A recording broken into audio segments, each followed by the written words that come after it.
Welcome back to the deep dive. This time we're diving into John Knowles' A Separate Piece, using your excerpts to unpack how World War II impacts a group of boys at an elite prep school.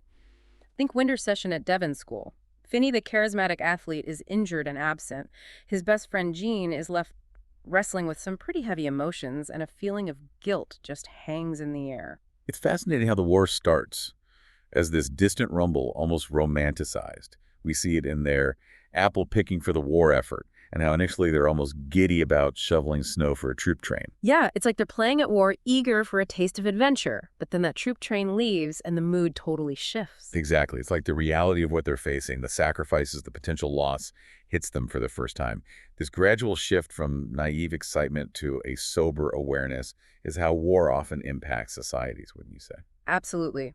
And the shift is mirrored in Gene's internal struggle. He's wrestling with guilt over Finney's accident, though the excerpts don't reveal all the details yet. Right. And it's not just simple guilt. It's tied to Gene's insecurities and his complex relationship with Finney. Notice how his narration is full of self-doubt. It's almost as if he needs to feel responsible, like it justifies his own existence somehow. That's a really insightful point. It adds another layer to his decision to enlist, which on the surface seems impulsive. Yes, on the surface it's impulsive. But if we look deeper, maybe it's Gene seeking control. He's lost control in his friendship with Finney, and the world around him is spiraling into war. Enlisting might be his way of imposing order on all that chaos. What do you think? I think you've hit on something there. He even talks about wanting to find something deadly in the war, as though he's searching for a way to atone for what he's done. It's like he sees enlisting as a way to break free from the past and redefine himself. It's a classic response to trauma and guilt. Seeking external validation or danger can feel like the only way to handle that inner turmoil. And speaking of different responses, we have Leper LePellier. He's almost detached from the anxieties of Devon and the war, finding solace in nature. He's definitely an outlier. Remember that scene where Jean bumps into him in the snow?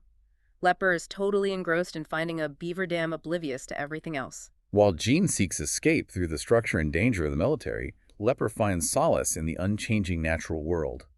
It's like they represent two sides of the same coin, both trying to make sense of the chaos around them. What's fascinating is how Knowles uses these contrasting characters to highlight the different ways individuals cope. It's like a study in human resilience, wouldn't you say? Totally. And then we have Brinker Hadley. He starts out all gung-ho about the war, even writing a humorous, shortest war poem ever written. But after that troop train experience, something changes.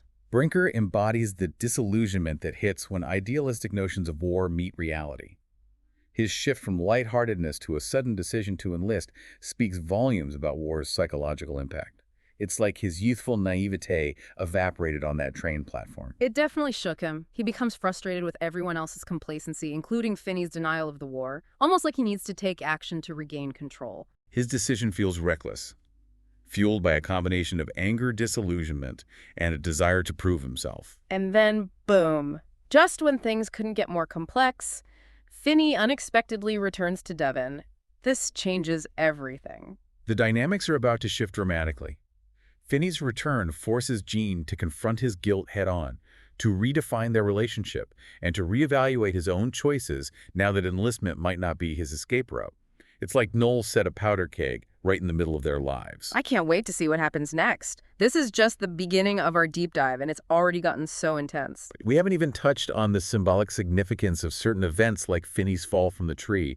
There's so much more to unpack in the next set of excerpts. You ready to dive back in? Absolutely. Stay tuned because we're about to explore how Finney's return throws everything into turmoil.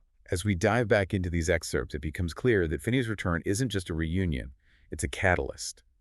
Everything starts to unravel, forcing the boys to confront their choices and fears. It's like stepping into a different world.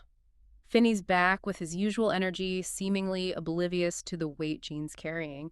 It creates this really unsettling contrast. Finney's outward cheerfulness masks a deep struggle. He's dealing with the trauma of his injury, the shattered dreams of athletic glory. He tries to recreate that carefree summer with Gene. But it's almost as though he's constructing a fragile reality where none of it happened. You're right, it does feel fragile. And a big part of that is Finney's denial of the war. He flat out refuses to accept it, calling it a fabrication, a conspiracy. It's baffling and a little heartbreaking. It's fascinating, isn't it? His denial is a coping mechanism, a way to protect himself from a reality that's become too painful. By creating this alternate world, he regains a sense of control, even if it's illusory. But it can't last forever. The other boys, especially Brinker, are growing increasingly disillusioned with the charade. They're facing the reality of the war, and Finney's denial becomes a point of tension. Brinker becomes this symbol of the encroaching reality, the embodiment of the pressure to confront the truth. His decision to enlist and his frustration with Finney represent that growing sense of urgency, the need to face the world as it is. It all culminates in that incredible scene where Brinker orchestrates a mock trial, trying to force a confession out of Jean about what really happened to Finney. That scene is pivotal. It reveals so much about Brinker, desperate for clarity, for resolution, even if it means digging up painful truths. It highlights that feeling of time running out, that they need to face the war head-on, both literally and metaphorically. And yet the trial backfires spectacularly. It doesn't bring the closure Brinker hoped for and only pushes Finney further into his denial. Knowles is reminding us that truth is messy. Forcing a confession doesn't always lead to healing or understanding. Sometimes it just inflicts more pain. And that's when everything goes haywire. Finney, trying to escape the trial, falls down the stairs and re-injures his leg. It shatters the delicate world he'd built for himself. Suddenly, his denial is no longer sustainable, and the full weight of his reality crashes down. It's a brutal moment, watching him become so fragile both physically and emotionally. And yet, there's a strange beauty in it, too. Because it's in that moment of vulnerability facing his own mortality that Finney finally acknowledges the truth about the war. He lets go of his denial and accepts the reality of his situation. It's a poignant realization, but it comes at such a cost. It makes you wonder, is the truth always worth uncovering, especially when it leads to so much pain? That's the question Knowles wants us to grapple with. What's the price of truth? And is it always possible to reconcile with it? As we move into the final part of our deep dive into a separate piece, the mood, it becomes almost palpable, like a hush has fallen over Devon. The energy's gone, that playful competition, the camaraderie. It's been replaced by this heavy sense of loss.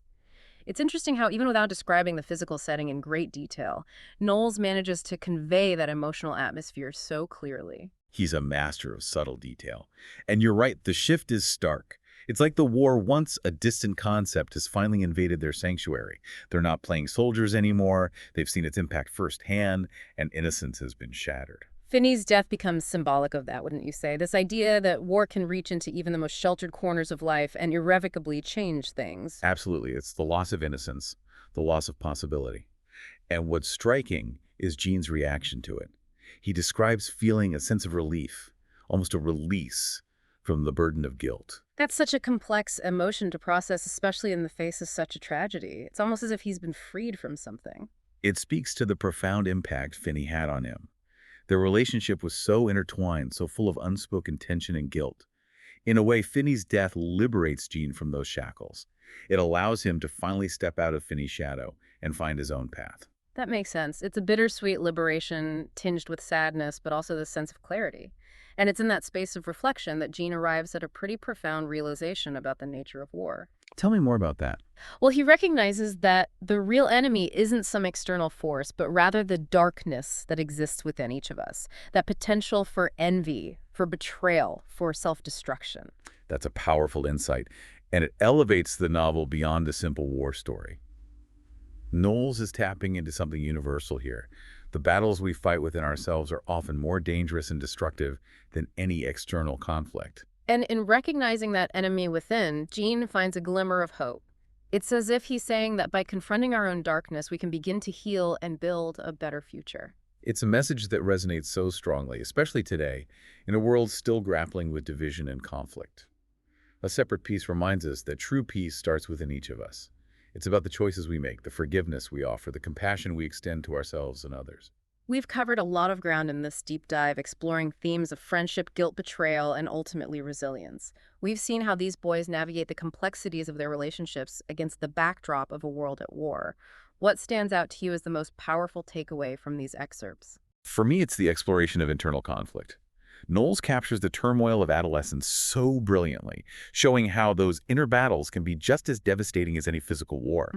And he doesn't shy away from the messiness of it all. There's no easy resolution, no clear-cut heroes or villains. I agree. It's the nuance that makes it so compelling. And it leaves us with some pretty profound questions to ponder. If, as Jean suggests, the real enemy lies within us, how do we confront that darkness? How do we build a world that's truly at peace, both within ourselves and with one another? These are questions worth exploring long after we finish this deep dive. Thanks for joining us on this journey into the heart of John Knowles' masterpiece. We hope it's given you a fresh perspective on this timeless story.